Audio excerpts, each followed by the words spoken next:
Money, Marriage, and Media, we're back again, right? And today we're looking at We Need to Talk. Now, this brother does some fantastic interviews, one-on-one situations where we actually start breaking stuff down through high-level conversation. And why is this important? Because the gender war is dumb, okay? So we got to move past that. In order to do that, we got to start demystifying the differences between men and women. That way we can get past it and move forward. So, let's go ahead and get it going, and let's see what Brother Allen has for us. Oh, by the way, if you notice my shirt, this is a Father's Day present a while ago. It says Control C. My wife got this for me, and my daughter has a shirt that says Control V. So y'all go ahead and think about that one for a second. But let's go ahead and get it going, and we'll see where we're at. From you. I used to love that. I used to get a high off that. I used to get a high off of, am I going to see him today, or is he going to be with 9 other bitches? Like, what is going to be that? Listen, it's the message right here. Black boy, tell me how you really feel. I'm not sure if that's copyrighted or not, so we're gonna just. I want to. Yeah, we're not gonna try and play that because I don't want no YouTube problems, right? So aligned. Okay, still going here. I think a lot of women complain about men, and they complain about men in a way as if they understand manhood better than us. Yeah. So the question is, if you woke up tomorrow and you were a dude, describe in as much detail as you can what kind of man you would be. Wow. Oh, this should be good. Yeah, I want to hear this. I think I'd be the kind of man that I am as a woman, like, if that makes any sense. Like, the same level of compassion that I have. Men and women are different, though. So, is she saying she'd be a feminine man? Because wouldn't that just be a gay man? Same level of, like, the guardedness that I have, and the same level of, like, I don't know how to say it, just like the nonchalant part of me would probably take over more than anything. But I think that just watching other Black men's experiences, including, like, my father's and my brother's and my fiance's, like, it's changed the way I think I would have been as a man. But she does have a wedding ring I think on. I would try to be a little more vulnerable and just have more of a sense of awareness. Because I feel like a lot of men aren't, I don't want to say a lot of men, I don't want to generalize. I will say that some men that I have encountered don't necessarily have a sense of awareness. Or if they do, they just don't give a fuck. So, yeah. So my follow-up question is, that version of a man that you would be, what would his relationship with women be like? Probably open as possible at least. Because I feel like, again, with the men that I've encountered. What does that mean? She'd be in an open relationship? Is that what she's trying to say? A lot of the times I don't know if it's fear or if it's just like lack thereof communication skills, but it's a lot of hidden things, like a lot of hidden agendas, a lot of hidden problems that I feel like if you just brought to the table would be changed. So I feel like I would try to be as open as possible. But what I'm asking, do you think that type of man would have success with women? Because like you're asking for Success in openness. what way? A lot of men don't feel like women genuinely want the openness you're describing from a man. They want a man to be a fortress of strength and stoicism, and that's why a lot of women go after bad. Okay, so she's just saying openly communicating, which that's that doesn't really answer the question. You could tell that she's never thought about things from the male perspective. Just how she answered that question, it was very vague, but that's typical though. Bad boys, thugs and things like that. So what's interesting is sometimes when you hear women describe their ideal guy, it's not the guys that they're messing with. No. So what's the problem? What's the disconnect? The disconnect is that you're right. Like, there's a lot of growing up, and even like how we were just talking about fairy tales and stuff like that. We're conditioned as women to feel like a man is supposed to come in and save us. and that they're supposed to be this strong. Did she just say that women are immature? I don't know. Maybe I'm wrong, but it sounded like what she said is that women, for the most part, are immature. Let's back that up for a second, because that's. I want to make sure that I want to Ideal double check. guy? Yeah. It's not the guys that they're messing with. No. So, what's the problem? What's the disconnect? The disconnect is that you're right. Like, there's a lot of growing up, and even like how we were just talking about. Yeah, she just said women need to grow up. Well, I'm not gonna argue because that's her opinion. So I don't know. Sound off in the comments if you agree with her. She said it, not me. Fairy tales and stuff like that. We're conditioned as women to feel like a man is supposed to come in and save us, and that they're supposed to be this strong force that saves the day and is perfect. But on the other side of that, there are actual feelings and emotions. The disconnect is when you start showing me your actual emotions, it freaks me out personally. And having a man who speaks about those things and is vulnerable enough to show all of his emotions is scary. Because it's like, if you maybe feel like you aren't all the way solid, how are we supposed to be solid? Because you're, in turn, if we're talking biblically or whatever, supposed to lead and guide us. So if my is she contradicting herself? I mean, because in the beginning she was talking about what kind of man would she be, and she was saying all this stuff about being open and everything else, but now she's saying that, well, no, you need to be stoic, because basically what she's saying is women are supposed to be the emotional ones. You're supposed to be the leader, and I can't deal with masculine problems. Now, on this side of the camera, we already knew that. But it's interesting to hear a woman actually say that out in the open, because most times they won't admit to that. Not in public, at least. Leader, or my rib, or what, not my rib, whatever we want to call him, if he's not sturdy, then what are we supposed to do? Okay, so why would you be that dude then? Why would you be the dude who you know is not going to be successful with women? I'm glad he called her out on it. Because there's always going to be somebody that wants him, regardless of the success level. You might not be successful with all women, but there's going to be some women that want you. And then also you have to think about your... Yeah. So if you feel like being the the 1,000-to-1 odds, go ahead, right ahead and do that. No, what really happened is that this is the need to be right. She wants to prove herself right. And no, I wasn't technically wrong before, because there is somebody out there who's looking for that guy. Yeah. It's 22 million black women in the United States. And you're one guy, and you're finding that you want to find out of 22 million, that one woman who is going to be looking for you. Good luck with those odds. Your goals as that man. So if I was that man trying to be open and blah, blah, blah, my goal necessarily wouldn't be to get all the girls. Because I think that's like a thing. It's like a, what is it called? A shield of armor, not armor, but you know what I'm trying to say. Like, there's a lot of pride in pulling a lot of chicks now, or having bitches. But like, if I was that man, I wouldn't be trying to do that, because I'm not trying to do that as this woman. You know why men do that? No, why? Quality control.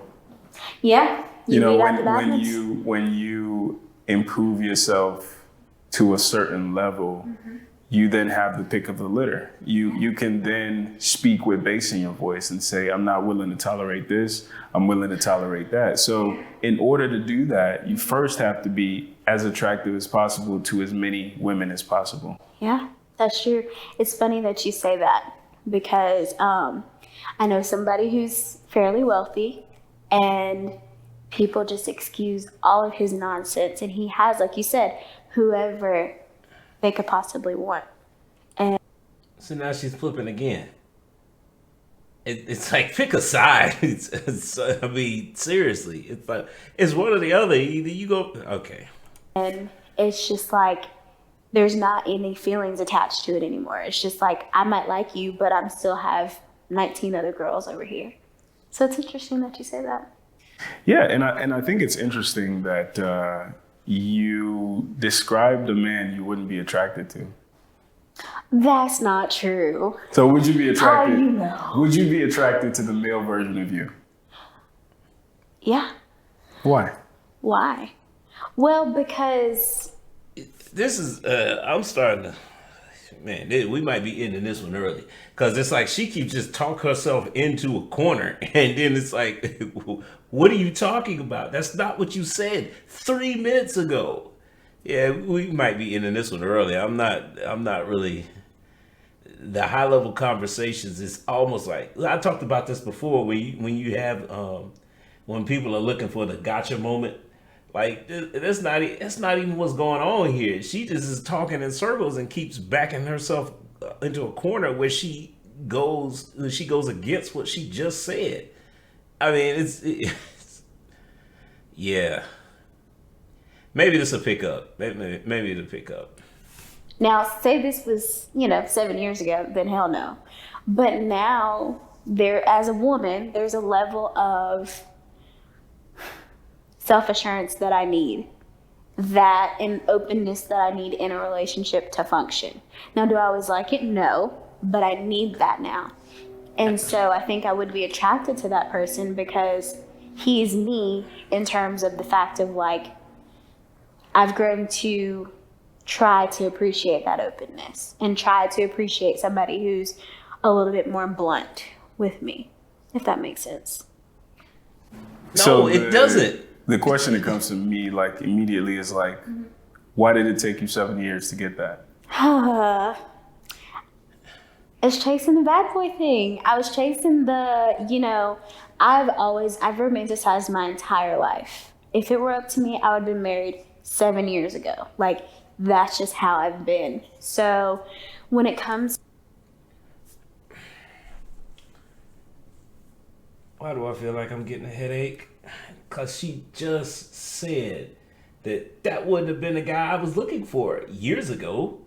But it's who I want now because I've matured. But clearly, now we're going back on it again. It's like this. I am so confused. I need some headache, man. I need ibuprofen or something, because it has to get better. Come on, Alec, you got to put this together, man. This is to that specific part of the question, I just wasn't there. One, I was trying to seek validation from every guy that I saw. And two, I was dealing with self-esteem issues. Like, of course, if you tell me that I'm pretty today, then I'm taking that shit to the head and I'm running with it as long as I can. So that's why. Because there was a lot of other underlying issues there. And I think it's important that men empathize with that. Yeah. I think part of the reason they don't is, unfortunately, some women don't like to hear this, but somebody said women age like milk and men age like wine. Yeah. And meaning that, society values women based on their fertility and their youth. Yes. And in your peak, you don't prioritize the right things, but when you're on the way out the door, then you want those dudes who've made something out of themselves, who you shitted on, to now want you. Exactly. And they're looking like, bitch, you don't get the fuck out. You know what I'm saying? Right, yeah. So, like, what do you have to say to those men who are like, man, why these Facebook girls coming back in my DMs after they didn't have 5 kids by Pookie and Ray Ray? What do I have to say to the men? Yeah. Oh, man. And the women. You could talk to both of them. Well, personally, I'm that girl. Like, I kind of waited until I got my shit out, and then I went to the one that is like that. So what I have to say to the men is, at least you admitted know it. your worth, because you know that, like you said, back then you didn't want me, now I'm hot. They all want me, or all over me, or whatever he said. Know your worth, because again, that woman is looking for what she couldn't find in that bad boy or that inconsistent man. And for the women, like, wake up. Like, you have to wake up. Like, I had to wake myself up and be like, look, bitch, this is what you need, you know? And this is also what you can make into an actual partnership. It's not just like status or because he's cute or because he's this or he's that. Like, there's actual stability here. And I think that's what we're all craving, honestly. So, yeah. Yeah, and that's the thing. A lot of the dialogue that I have with men is like, women crave stability after 30. Yeah. See, that's not true. I don't believe you. So, okay, so segue that into what is so attractive about... You know, it's interesting because if we lump this in back with what she said before about women needing to mature, I actually agree with that. I think I'm starting to believe that. Well, I shouldn't say I agree with it, but I'm starting to see the point of what somebody else, wise man, once said, is that women don't actually start to mature mentally until they're past their sexual prime and their options start to dwindle. Because then it's like, oh, okay, well, hold on.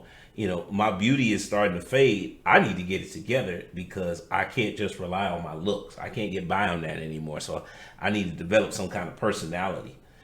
You know, she kind of just confirmed that. So, I mean, it's interesting. I wonder if we'll ever get to the point where women will acknowledge that. And you know, because at some point, imagine what would happen if you had older women who were teaching this to younger women. I think that would, that would lead, that in itself is high level conversation. But if we could have that on the regular, I think that we'd have number one, more marriages. Number two, those marriages, I think the divorce rate would go down. Number three, we'd probably get married younger. Just some random thoughts, but let's keep it going. I don't want to get off topic. About the bad boy, and then tell me, what can the good boys learn from that? The bad boy, there's, as much as we like to talk about men liking the chase, women love the chase. I mean, and me specifically. Also, if guys love the chase, that's just a myth. If they could avoid the chase altogether, we would do that 100%. But it's part of the game because we do it because women like it. That's the only reason. I love the fact of like, you might be interested one day and then the next day I don't hear from you. I used to love that. I used to get a high off that. I used to get a high off of, you know, am I gonna see him today or is he gonna be with 9 other bitches? Like, what is going to be that? Uncomfortable truth is what she's talking about. The fact that guys keep her on her toes, and because she doesn't know, she actually likes it. Yeah, that is that works up until a certain age. And for the sake of this conversation, it's almost like from a woman's perspective, that's an immature way to look at things. For today's conversation, I actually agree with that, because again, if you're looking to get married, stop wasting time with guys who don't want to get married. You're wasting your time. And you don't, I mean, and like I said, like we already know, beauty runs out, and if you need to be replacing it with virtuous behavior, but that's not gonna develop overnight. It's something you have to work at. So the quicker you get started with that, the better. And let me go ahead and put this phone on silent because we don't want to hear it going off anymore, right? Right. And my bad for not doing that sooner. But anyway, let's get back into the video because, like I said, I don't want to get off topic. So. I think that what a good boy can get from a bad boy is just not always being available. Because if we're really thinking about it, when we think about the definition of a good guy, it's, you often hear that he's being ran over or he's being taken advantage of. But at what point do you make boundaries and set boundaries? I feel like the bad boy has his boundaries. Or he's just so busy fucking up shit over here, he has to have, you know, unspoken boundaries. You know what? And that's a misconception on her part, because the reality is that men of character, you're not going to be able to run over a man with good character, because at a certain point he's going to say, okay, hold on, no, we're not going to do that, and no, this goes against what I believe, so we're going to leave this here. And in some cases, he might just walk away from you altogether. You got to be careful when you play those kind of games, especially with men of character, because we don't like to play games like that. We're just going to just say, okay, enough of this. I'll just go find somebody else. It's not worth the headache. And yes, I've had to do that before. But that's part of being a man. That's part of self-development too. And you have to develop your self-value high enough to say that, wait a minute, this is more than what I'm comfortable with, as far as that I think is worth dealing with this woman. And at that point, you got to say, you got to do an analysis of, you're going to weigh the pros and cons. If it's worth it, okay, you stick it out a little bit longer. If it's not, I'm going to just move on and find somebody else. You know? That's facts. That's facts. Yeah. Okay, so I see the ring on your finger. Yeah. So, congrats to her. The question, and men talk about this sometimes, but it seems like too many women are in a rush to get married. Yeah. Some of those women are not actual wives. They're not wifey material. Yeah. But we've created. I would actually say the opposite is true. Not enough women are looking to get married. I think the majority of women, personal opinion, I think the majority of women are scared of actual marriage. Yeah, they want a ring because it's a flex to their friends. But ultimately, I think most women today are scared of being wives. Because how many times have you heard, well, let's try this from a different angle. Being a wife comes with standards that you need to adhere to. And so many times we hear about women, when you ask them about their ex, and he was toxic, he was controlling. Well, I think there's a direct correlation between women wanting to be wives and fear of giving up control over certain aspects of their life. Because let's be realistic, you're not going to get into a marriage with a man and want him to be the head of the house, but then you don't give up control. It doesn't work like that. If you're going to yield to someone as the head of the home, then that means that they're going to have some power over you. And a lot of times women, I think that fear sets in and they don't want to do that. So personal opinion, I don't think a lot of women are looking forward to being wives. I think a lot of them view marriage as a status thing and it's a flex. So like I said, it's personal opinion. This image of so why is that? What's going on? Why are so many girls in such a rush to get married and not really thinking it through? It's like it's your moment to sigh and release. It's like, I know it's not true because I know married men cheat all the time. I've seen it time and time again, been approached by it, whatever. But I feel like for women now, and maybe even back then, it's a token of like, he finally chose me. He didn't choose anybody else. He chose me. And there's nothing else that I have to worry about, which I know in reality is not true, but it feels like that. It feels like I've finally been chasing after all these dudes, and finally somebody is like, this is who I want to spend my life with. Do you think enough of us actually think about what happens after happily ever after? Not at all. No. Not at all. If I'm being honest with Disney you, fairy tale. So much has happened since I even put this ring on my finger, and it's been less than a month. And it's like, nobody thinks about Hold on, let's look. that. You plan this big, grandiose wedding, or maybe you don't. Maybe you just go sign papers, and then you're married. And now you have this person that you're legally bound to, and a lot of people don't know what to do with that because. Yes, and I agree with her 100%. And we're actually going to I think there's a correlation between, the Disney fairy tale of getting married and living happily ever after and the divorce rate. Because I think that we're doing a bad job of preparing our daughters for marriage. Sons too, but not to the same extent as the daughters, because I think that a lot of the times this is why women file for divorce so much more than men do, as because we stop it at the Disney fairy tale. We stop it at they live happily ever after, and we're not actually preparing our daughters for what the life is going to be like once they get married. Now, part of the reason is because again, personal opinion. It's just a theory that I have is because as fathers, we look at the marriage rates and say, okay, well, my daughter has a 70% chance of not getting married. I better prepare her to be strong and independent because the chances are she's not going to be there by herself.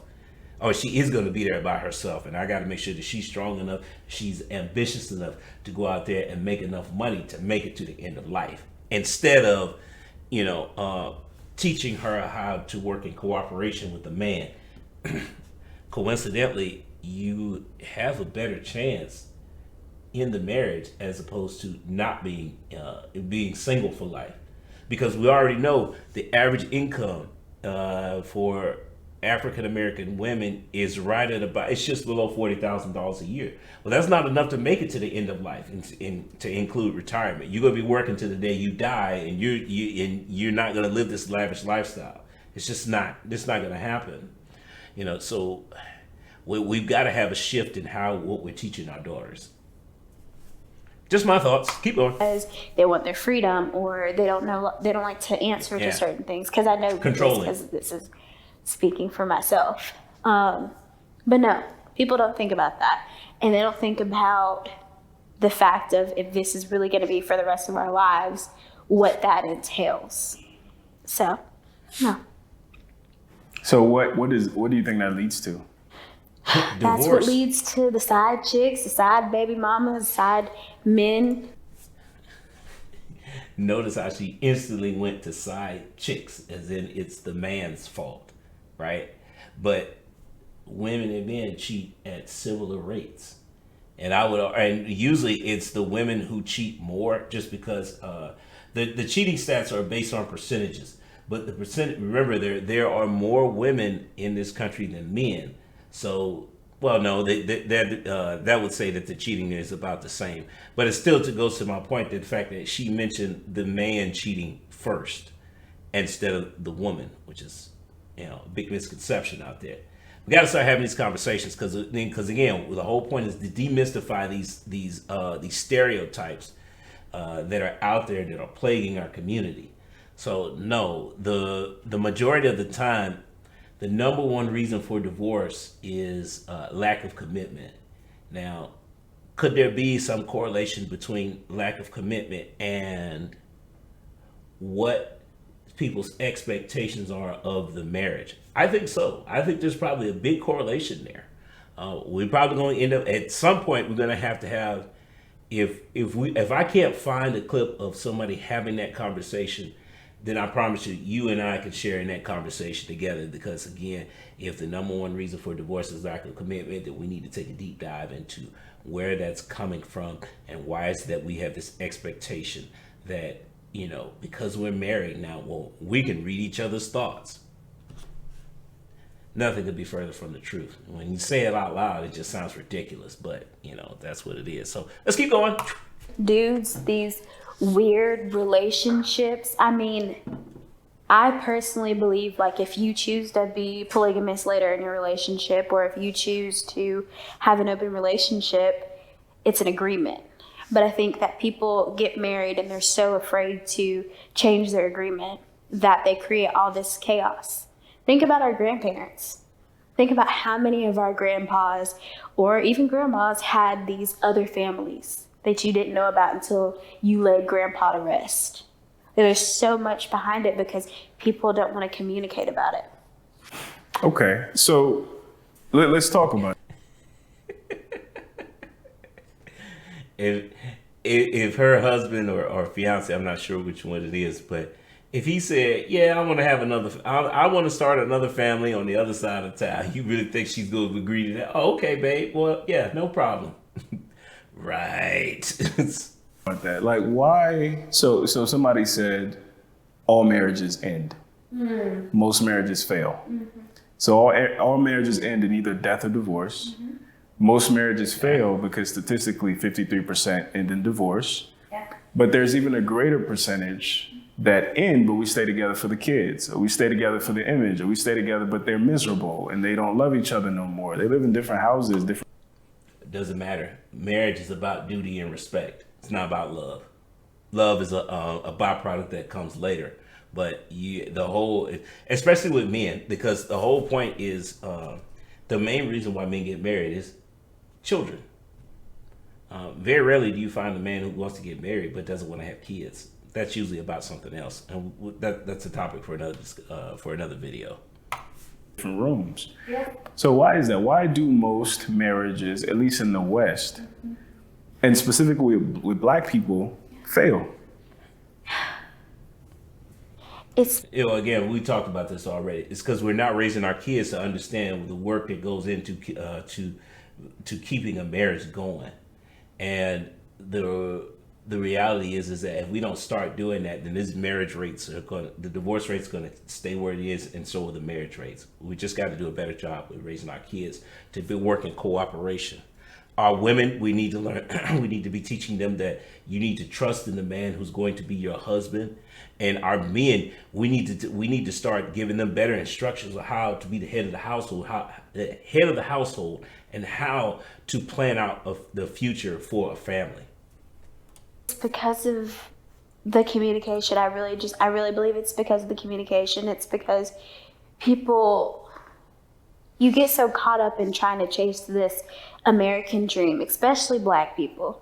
We get so caught up in trying to catch up to what, our counterparts already have. So we're trying to catch up to something, and then you're not communicating, and you're putting these extra things on your back. There's so much weight just being this color. Like, there's so much weight behind it. And then you bring in a partner, and then you bring in babies, and then you bring in bills and houses and blah, blah, blah, blah, blah. But I think that's why, because you get so overwhelmed trying to meet the Joneses or whatever they're called, that you forget what it's all about. Because that's literally what most of them end in. It's, we argued about money, we argued about baby, or we just couldn't make it work. I think just to take it a step further, it's communication, but more than communication, it's comprehension. Yes. You want to speak to that? Yes. Literally, that's my life. Comprehending has been such a challenge because, we all think we're so smart because we can open our mouths and say how we feel. But can you comprehend what that person is telling you? And then to go like a step further, like you're saying, can you then act on what they need you to do? Because you can tell me that you don't like anything that I do. I say that I understand, and then I continue to do it. And then that continues to make the wound deeper. So yeah, I agree, because we always want to have these big conversations and then there's no action behind it.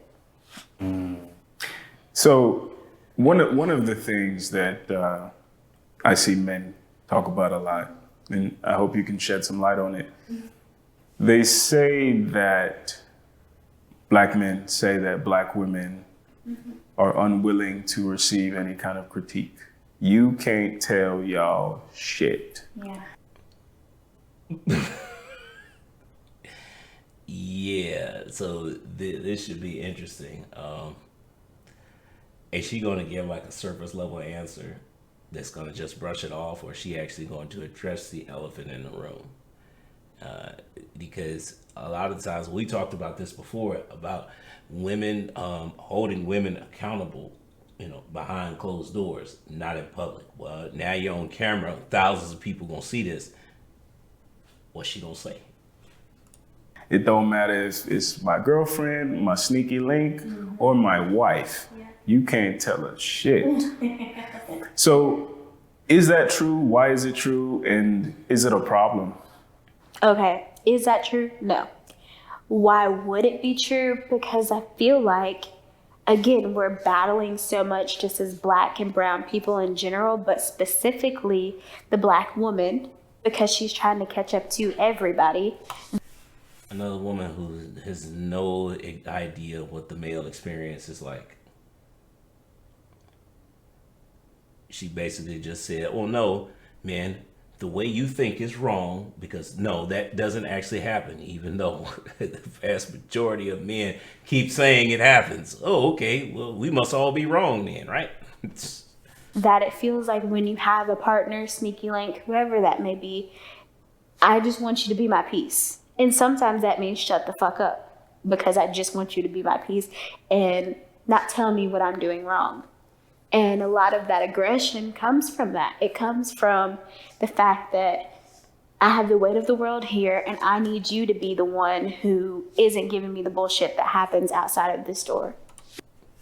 Isn't that what men usually say they want from a potential spouse? So, I'm gonna leave that alone, and we're gonna keep moving. Because that's what I deal with. I go home and I don't want to talk about this. I don't want you to tell me that I'm wrong. I just want us to coexist, which I know isn't healthy, but we're working on it. But what was the last part of that? Why is it What's true? the solution? Yeah. Oh, what's the Or if solution? it's a problem, what's the solution? Well, the first thing she said was, no, it's not. It's not like that. So again, she seems to flip flop on a lot of stuff. Okay. I had a conversation with a young lady the other day. She's probably like in her early 20s, and they have the same circumstances, except she's really young. And I'm like, the only thing I feel like can help at this point, and because I believe in therapy, is maybe a non-biased third party, because a lot of the times, by the time we get there, nobody's listening. And you damn sure aren't comprehending if you aren't listening, because you're trying to get out everything and be right. So I personally think a good solution. Does that sound like what she's doing right now? A few minutes ago, she said it's not an issue, that doesn't happen, that men aren't experiencing the fact that they can't tell black women anything. But now we got to the point where we're not listening, so we need a third party to come in and say this. But if you're in the confines of a marriage and you reckon and you want that man to be head of the household, if he's telling you the way he see things, you can't just brush that aside and say, no, it's not like that. You agreed that he would be head of the household when you accepted his marriage proposal, and you said, I do, during the ceremony. You agreeing to follow his leadership. If he's telling you something, you might want to pay attention to it. Now, if you agree that if your relationship is one that is a woman, you're head of the household, then no issue there. Just brush it aside. Tell the guy he's wrong and keep moving forward, because you're in a position of power there. But most women don't want that, and most men are not going to agree to that either. So, Solution is to have a third party there, because if I can break down what you're saying and break down what she's saying, then hopefully you guys can come back together and figure it out. So I'm gonna say something to you, and I want you to react to it. Okay. I think a big part of the reason is that an uncomfortable number of our women are masculine. And what happens in the household is you end up having two gorillas in the household, and neither party wants to yield. No. So what do we do with that? That's a hard one, because even when you said the word masculine, the first word that came to my mind was submit. Because I'm told, if I'm reading the Bible, or not even reading the Bible, listening to some of these people out here, that I'm supposed to submit to you. But you're not giving me nothing to submit to. Then why are you with them? Uh-oh. I don't know what you're with them. Uh-oh. Personally, I don't have that problem. But Bingo. High level conversation, right? Because he hit the nail on the head. If you don't feel like that you can submit to your husband, why are you? Well, he can't lead. Well, why'd you pick him then? What made you pick a guy who can't lead? Because that makes it sound like self-destructive behavior. So is it that you go into the relationship thinking that, okay, well, this ain't gonna work. I'm halfway in. I'm gonna leave one foot out the door through, various other examples. We see this stuff all the time, right? I've got a secret account that he doesn't know about. His money is for the family. My money is for me. So I'm going to save all my money just in case things go wrong. If that's you, don't get married. Just don't. It's not going to work. And what I would tell you is you'd be better off working out. You need to sit there. Okay, so put that financial coach hat back on. What you need, if that's ladies, if that's you, what you need to do is sit down with a licensed professional, a financial professional, and just start figuring out how much money you need to save, how much money you need to set aside per month, and you go ahead and do that and take care of yourself. Because when you enter into a marriage, you're supposed to be trusting of the man, especially if you want that man to lead. If you and him are agreeing that he's going to lead, then you need to have faith that he knows what he's doing. If he doesn't, that doesn't mean that, now from the guy's perspective, it doesn't mean that you just have no say so. The guy should be taking counsel from you, and you big issues, you guys should be sitting down and talking them out. But once you have said your piece, it's up to him to make the decision, and you have to be okay with that. Otherwise, if you think that he has he's made questionable decisions in the past, then why'd you marry him? I mean, that goes back to that question: who helped you vet him? What male family member helped you vet that man for potential husband? Crickets. Okay, let's keep going. But I feel like you're with him because, again, we thrive and we want so badly through social media, through normal life, through all of the mental health things going on, a companion. And so sometimes that means you just deal with the shit that you have versus going to find better. And I'm a gorilla because if you're not leading me right, but maybe you're doing something else, right? Like maybe you fucking me, right? Then I might stay, because if I'm being honest, that's like 60% of the relationship sometimes, But don't you think there's some cognitive dissonance there? Because you're saying, I won't submit to you because you do everything wrong, but you do this one thing right. Yeah. But this one thing he does right involves submission. Because when you're having sex with somebody, you're submitting to them physically. Yeah. So why the nitpicking and picking and choosing? High level conversation. Well, because I'm a gorilla, right? If we're using your analogy, I'm a gorilla. So that means that my animalistic instincts aren't always rational. Because that's what happens. If you really sit down and you really talk to a lot of people that are in relationships, a lot of this shit is not rational. We're just here. No, in other words, what she means is that it's selfish behavior. He makes me feel good, so I'm going to stick with him, even though there's no future here. That's what's really going on there. That's what I don't think she's going to admit that. But that's what that says. It's like, okay, well, he can sex me down real good, and he makes me feel a certain way, so I'm going to stick with him because of me. When family is supposed to be about, as you moving as a unit. Now, I think we're going to end this one here. Well, let's keep going because I want to hear her thoughts on this. So, and just doing it. So, it might seem like, or it might actually be submitting, but it doesn't feel like submitting because I can still be that gorilla when we're being intimate as well.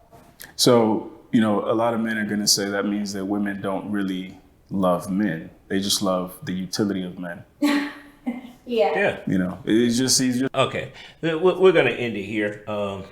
And I'm going to summarize here a couple things because it did get a lot better. Shout out to Alan for asking some great questions. But we did learn a couple things here, or we at least confirmed a couple things. But mainly that I don't think she threw out a stat there. I don't believe it. About 60% of the time, women are in relationships. Do people were in relationships just because of sex? I don't believe that. what I will speak to is the fact that we did learn that I do think there are a lot of relationships like that. But again, that goes back to just selfish behavior. If all the guy can offer you is good dick, like there's so much more to life than that. Move on. And you know what? We can tie this into what she said earlier in the fact that, you know, women mature and get past that and they start looking for other things that are more important.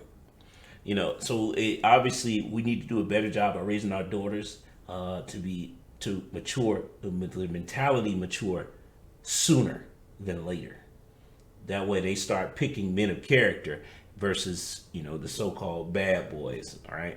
So what else did we discover? Well, she talked a little bit about legacy. Now, we're going to do another video about that because it's going to be on the money side, but it's really going to be about, you know, how long does it take to build a legacy, or better yet, keeping up with the Joneses? Because she did mention that in this video, but you know, we want to get married and we're jumping into two things too soon, and stuff is starting to pile up because we're trying to portray a lifestyle that we see on social media, when the reality is that if you want to secure your legacy, the first thing you need to do is get stable. And a lot of times we skip over that step. This is why you see so many families today are in debt, because they want to take the big risk because we're addicted to, we're starting to believe that myth about, well, in order to win big, you got to bet big. Well, betting big means that the majority of the time you're going to lose. So no.